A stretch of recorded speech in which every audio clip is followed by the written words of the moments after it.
Na tayo mga idol.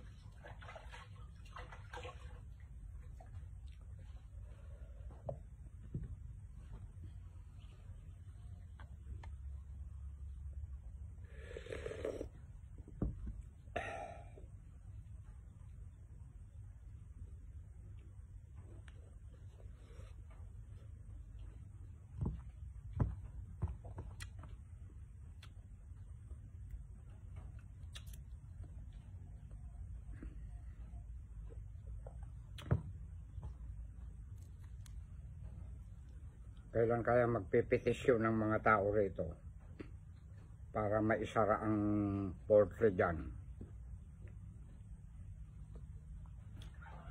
Perwisyo, mga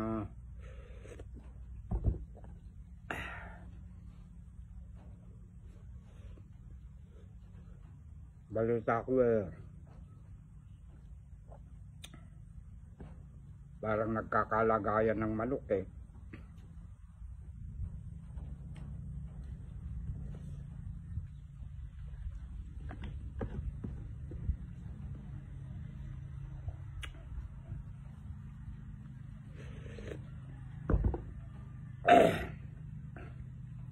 umaabot hanggang sa baryo ang langaw.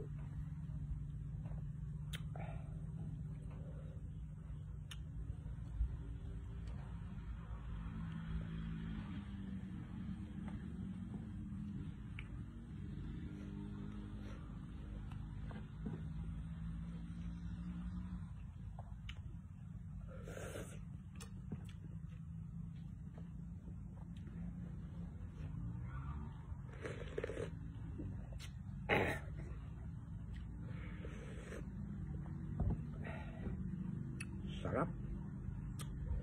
Nasobra niya ata ng asin.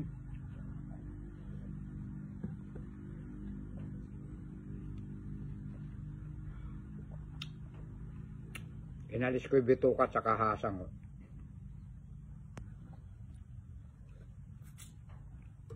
Kasi hindi ako doon bumili kay Kwan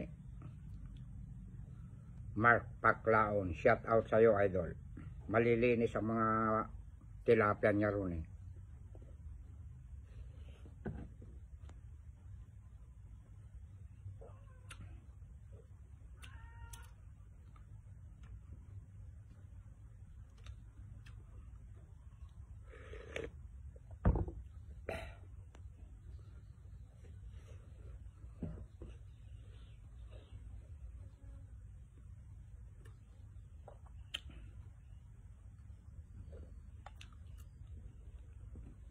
Binuhusan ko yung mga pusa ng Kwan. Maraming cat food at saka pinakain ko ng kanin. Saka yung isang tilapia nilamas ko sa kanila.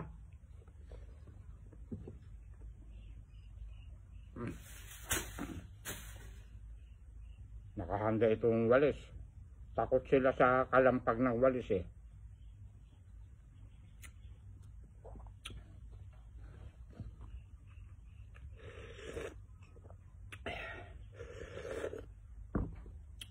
Napakasarap naman ang sabaw nito.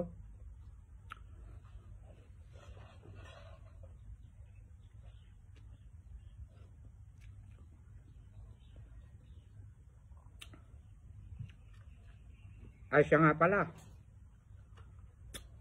Hindi ko raw kayang itawid doon yung motor. Nagmagandang loob yung binata. Ako natay ka, sabi niya, naawa sa akin. Pero kaya ko. Naisip ko kaagad. Sandali lang kakot, ibibidyo kita. Pero nung umaga, walang tao. Ayun, binarurot ko saglit lang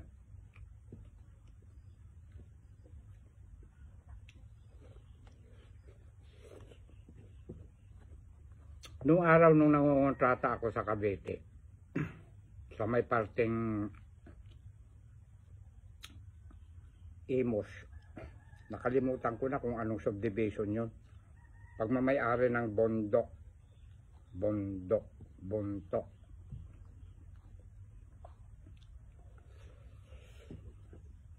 Meron akong kwan eh. Enduro yung pangkarera Honda. Malalim yung tulay na walang makakatawid. Nag-shortcut ako sa hanging bridge. Tapos pinatatalon-talon ko na lang doon sa mga pilapil.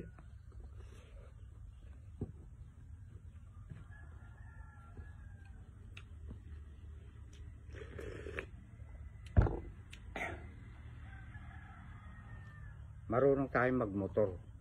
Mag-iingat lang.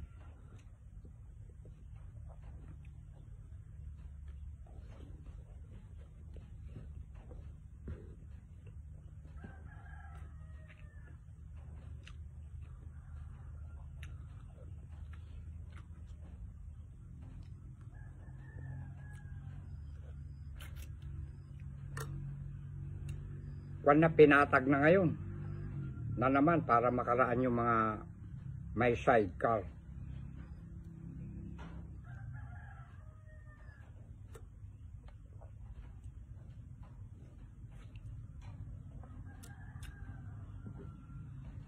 Kaya hindi ko na ipinakita kanina.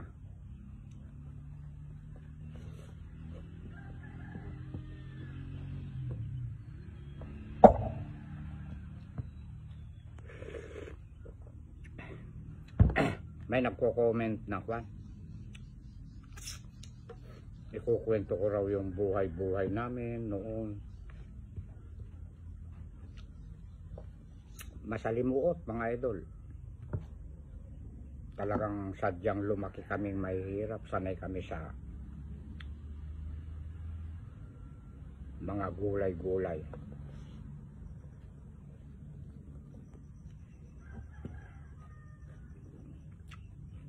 Lagi kaming nakakamay.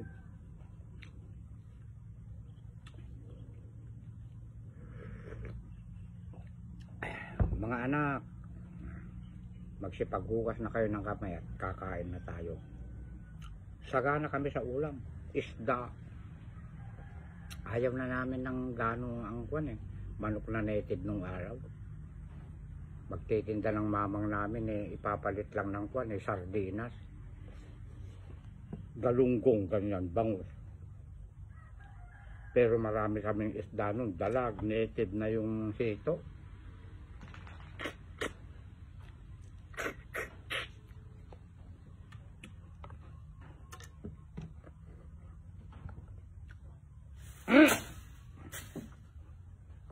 Pati mga aso pinakain ko na eh. Pag nagsip-sip ako ng maririnig, maglapitan.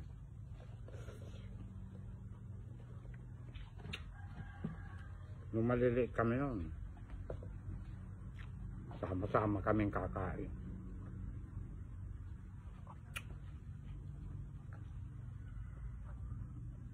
Nung medyo malalaki na kami,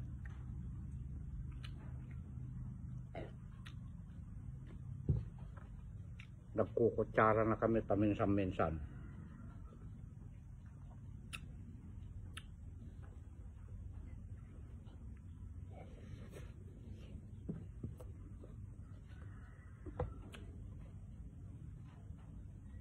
Kasi nagkasakit na yung father namin. Kaya nagkukutsara na kami. Hindi na namin makakamay mga idol lang kwan eh. Lugaw. Mainit.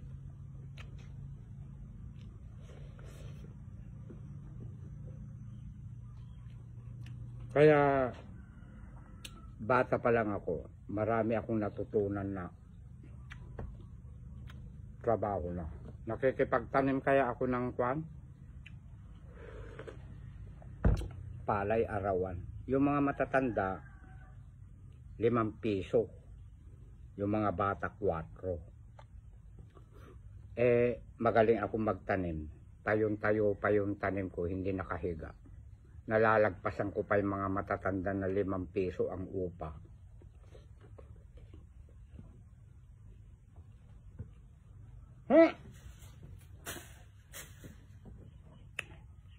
Sabi ko sa mamang ko, mamang, ipakiusap mo sa may-ari na pa. 5 piso na rin ako. Kasi daig ko pa kayo eh. Mabilis akong magtanim nun. Pati paggapas.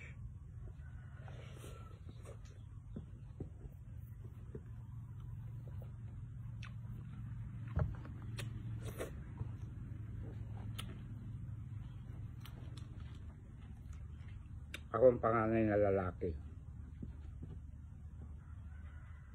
Kaya ako ang nasabak sa trabaho.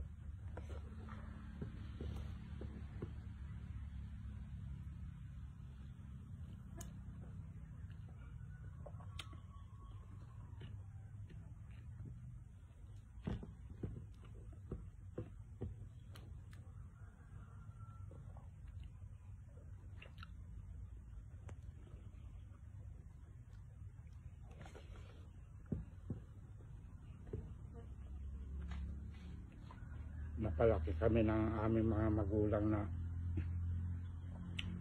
pagka matatanda ang kausap namin, hindi nawawala yung opo.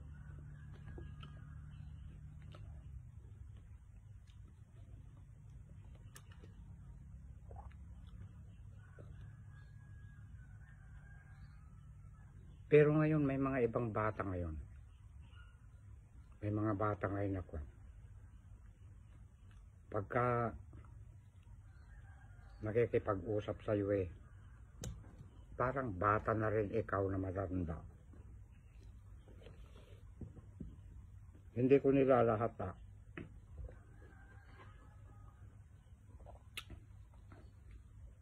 Hindi naturuan ng magulang yon.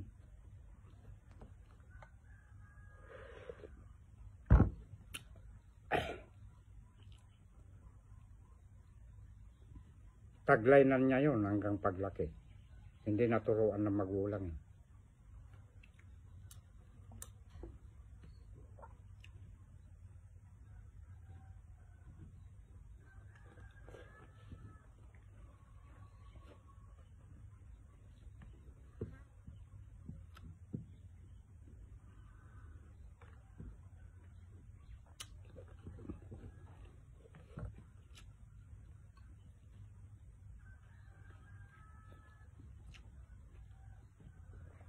Parang gusto ko pang